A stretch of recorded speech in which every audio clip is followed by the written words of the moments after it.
Berbagai kreativitas ditampilkan 15 orang finalis dalam gelaran Lomba Bakisah Bahasa Banjar 2022 tingkat SMA SMK sederajat se-Kalimantan Selatan yang digelar UPTD Taman Budaya Provinsi Kalimantan Selatan di Gedung Balirung Sari Taman Budaya Kalimantan Selatan Baisukan Selasa 26 Juli 2022. Akhirnya berdasarkan hasil penilaian Dewan Juri, juara pertama diraih Nida Ul Hasanah, siswi SMA Negeri 7 Banjarmasin. Berbagai kreativitas ditampilkan 15 orang finalis dalam gelaran Lomba Bakisah Bahasa Banjar 2022 tingkat SMA SMK sederajat se-Kalimantan Selatan yang digelar UPTD Taman Budaya Provinsi Kalimantan Selatan di Gedung Balirung Sari Taman Budaya Kalimantan Selatan Baisukan Selasa 26 Juli 2022. Akhirnya berdasarkan hasil keputusan dari Dewan Juri memutuskan juara pertama diraih oleh Nida Ul Hasanah, siswi SMA Negeri 7 Banjarmasin. Untuk juara harapan kedua diraih Ica Riana, siswi SMK Negeri 2 Banjarmasin. Juara harapan pertama diraih Bayati, siswi SMK Negeri 1 Gambut. Juara ketiga diraih Gusti Muhammad Andra Kurniawan, siswa SMA Negeri 2 Tanjung. Juara kedua diraih Abil, siswa SMA Negeri 1 Sungai Pandan. Juara pertama diraih Nida Ul Hasanah, siswi SMA Negeri 7 Banjarmasin. Dan juara favorit diraih Melia Nabila, siswi SMA Negeri 1 Sungai Pandan.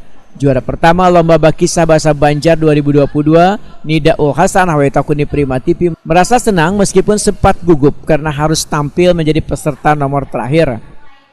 Karena ibaratnya tadi kan peserta terakhir gugup melihat teman-teman bagus, terus dinyatakan ternyata juara satu. Alhamdulillah senang banget jadinya.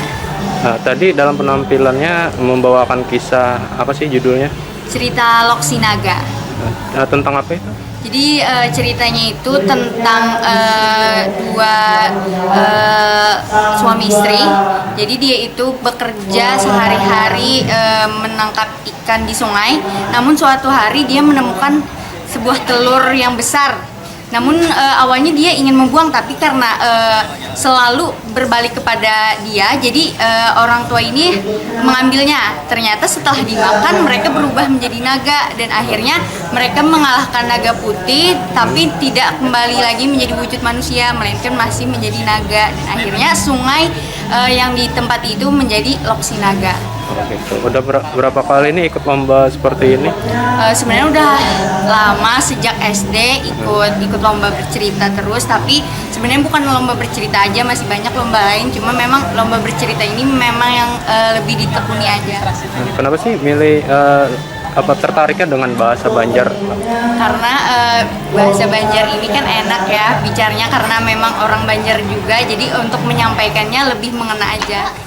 Sementara itu untuk pembagian hadiah akan dilakukan oleh gelaran Hari Jadi Provinsi Kalimantan Selatan pada 14 Agustus 2022 mendatang.